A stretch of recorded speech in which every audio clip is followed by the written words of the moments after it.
Welcome back everybody. Today we're going to take a look at a collection of Skyrim mods, both old and new, that have flown under the radar and deserve a little more attention. First is a new area mod called the Caves of Morrowind. This mod adds a completely new location for you to explore and experience. It serves as a cave system between Skyrim and Morrowind that has become home to a Dunmer smuggling operation. As you explore, you will encounter beautiful landscapes and dungeons, each with a unique theme, whether it's a vast mountain pass or a deep cavern with lava flows.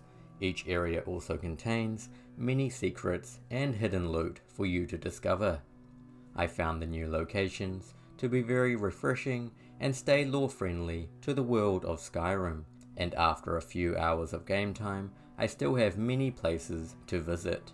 Regarding the difficulty, the author recommends being at least level 15 before entering the first dungeon, and while most of the enemies I encountered were balanced, there were definitely some that offered a much greater challenge, including a few boss type enemies.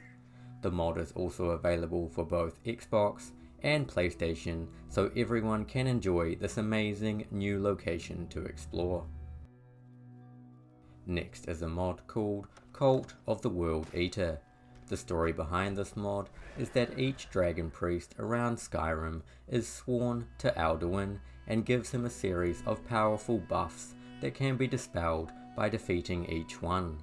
This gives you a reason to go find each dragon priest as part of the main questline, before going off to face off against Alduin himself, which I do highly recommend as the buffs do make Alduin a lot more formidable. This mod also works very nicely with another mod called Defeat the Dragon Cult, which will give you a little quest to go find and defeat each dragon priest. All it does is add quest markers and a little backstory so they are compatible with one another. Together these two mods increase the immersion and roleplay around the main questline, as well as giving you an incentive to actually go hunt down each dragon priest. Another mod that matches perfectly with those two is called Cult of the True Dragonborn, which does a similar thing where each dragon priest located on Solstheim will give a buff to Miraak, and defeating each priest will weaken him before your final fight. Again, this is a great immersion building mod that gives you a reason to go after the dragon priests other than just collecting a mask. There is also a unique dragon priest called Varlock, who if you choose to defeat will actually give a buff to Miraak instead, making him even more of a challenge if you truly want to test your skills. Moving on, we have a mod called Hidden DB Sanctuary Entrances.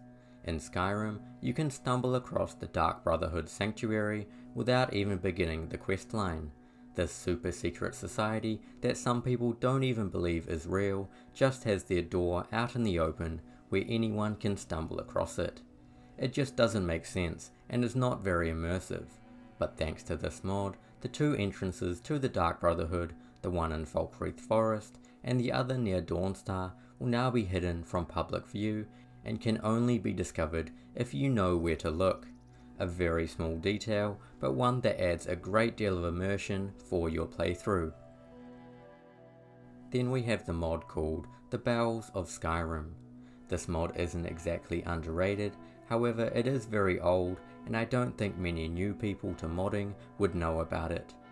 Essentially each of the major cities now has a bell that will sing out whenever the city is under attack, like this. The mod page does single out dragon attacks, however the bells will ring out whenever any hostile enemy enters the city, including you the Dragonborn if you begin attacking the guards. While the bells are ringing, all of the NPCs in the city will panic and try to find safety indoors. This is another fantastic immersion building mod that adds a great sense of realism for when the city is under attack. Highly recommended you check it out. Next we have a mod called the Ancient Trees of Skyrim. This fantastic tree mod overhauls the Gildergleam and Eldergleam trees found across the world of Skyrim to be more fantastical.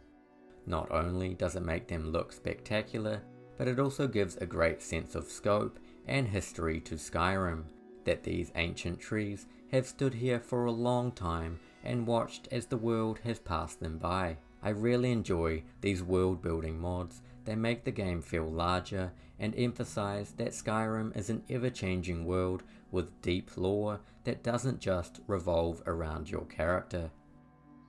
Next is a spell mod called the Blink spell, which adds a new teleport spell to Skyrim. If you have ever played the Dishonored game series, then you should recognize this spell, as it is virtually a one-to-one copy of the Blink skill from that game. It plays extremely well and is the best teleport spell mod to be added to Skyrim in my opinion. Basically, when you hold down the spell, a little ball of light will prompt where you are aiming, and when you release, you will be transported to that location.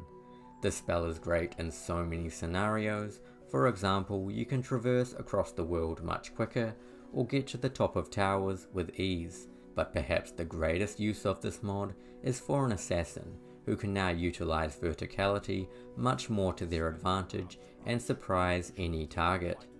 It also comes with a configuration file where you can change things like teleport distance and speed, or even add a hotkey function so you don't actually need the spell and can teleport mid-air.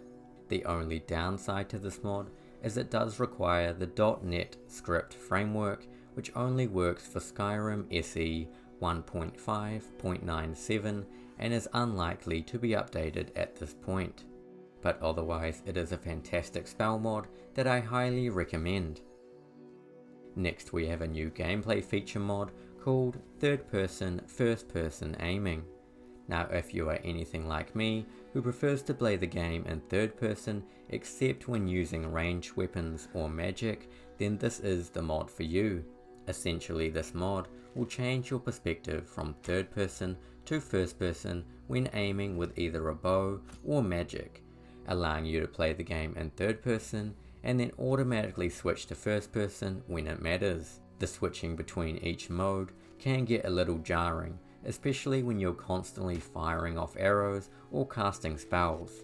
So I found in the mod menu changing the settings to switch on draw, so whenever I took out my bow or spell, it would switch to first person and stay there until I put them away again. This in my opinion worked a lot better than constantly switching back and forth in combat.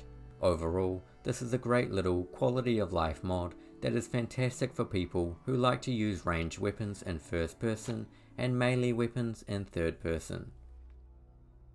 Lastly is the mod called Dynamic Small Alduin Decoration.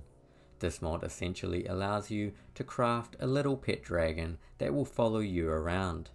It is purely cosmetic and will not change anything with your gameplay or combat. However, it is made of fire, so does emit a small amount of light that can be used to illuminate your ways in dungeons, similar to a torch. It also works in both third person and first person. However, first person isn't that great, with just the wing of the dragon coming down across your screen every few seconds. Regarding performance, I did notice a small drop in frames in exterior areas, but nothing major. Overall, it's a great little companion mod that will join you on your journey across Skyrim. And that's it for this video. Thank you for watching, have a great day, and I will see you again next time. Cheers.